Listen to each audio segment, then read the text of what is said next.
தமிழக சட்டமன்ற தேர்தலில் தமிழக வெற்றிக் கழகம் வெற்றி பெற்றதைத் தொடர்ந்து கூட்டணி கட்சிகளின் ஆதரவுடன் தாவேகா தலைவர் விஜய் முதலமைச்சராக பொறுப்பேற்றார்.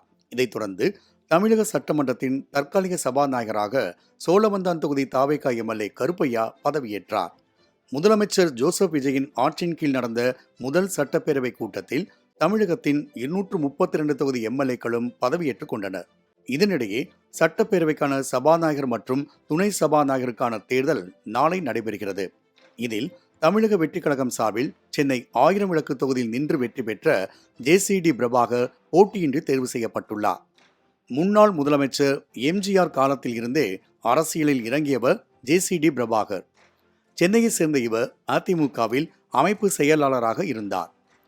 1980 ஆண்டு வில்லிவாக்கம் தொகுதியில் அதிமுக சார்பில் போட்டியிட்ட இவர் வெற்றி பெற்றார்.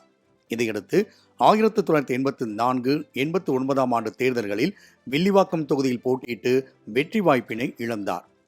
அதே நேரத்தில் 2011 ஆண்டு அதே தொகுதியில் போட்டியிட்டு ஜேசிடி பிரபாகர் வெற்றி பெற்றார். பின்னர் 2016 ஆண்டு கொளத்தூர் தொகுதியிலும் 2021 வில்லிவாக்கம் தொகுதியிலும் போட்டியிட்டு தோல்வியடைந்த ஜேசிடி பிரபாகர் அண்மையில் தமிழக வெற்றிக் கழகத்தில் இணைந்தார். நடந்து முடிந்த தேர்தலில் 1000 விளக்கு தொகுதியில் போட்டியிட்டு வெற்றி பெற்றவர் சட்டப்பேரவை சபாநாயகராக தேர்வாகிறார். சபாநாயகருக்கான அதிகாரங்களை பொறுத்தவரை அமைச்சர்களுக்கு இணையான அந்தஸ்து பெற்றவர் ஆவார். ஒரு கட்சி சார்பில் தேர்வு செய்யப்பட்டாலும் பதவியேற்ற பின்பு அவர் அனைத்து கட்சிகளுக்கும் நடுநிலையாக செயல்பட வேண்டும். சட்டமன்ற கூட்டத்தொடரில் விவாதங்களை வழிநடத்தி முக்கிய முடிவுகளை அவர் எடுப்பார்.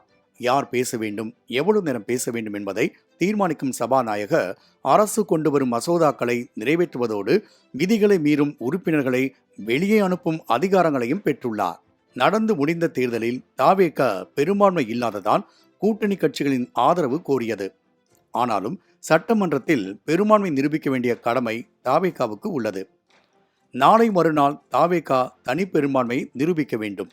இதில் தாவேகா மற்றும் கூட்டணி கட்சியினர் தங்களது ஆதரவை முழுதாக அளித்தால் மட்டுமே அரசு தொடர்ந்து நீடிக்க முடியும். அவ்வாறான நேரத்தில் சபாநாயகர் தான் வாக்கெடுப்பு நடத்தி முடிவுகளை வெளியிடுவார்.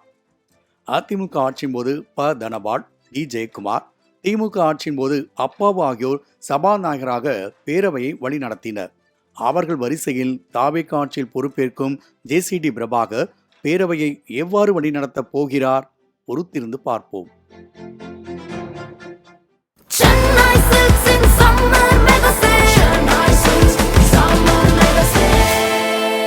The Chennai Silks in Mega Summer Sale.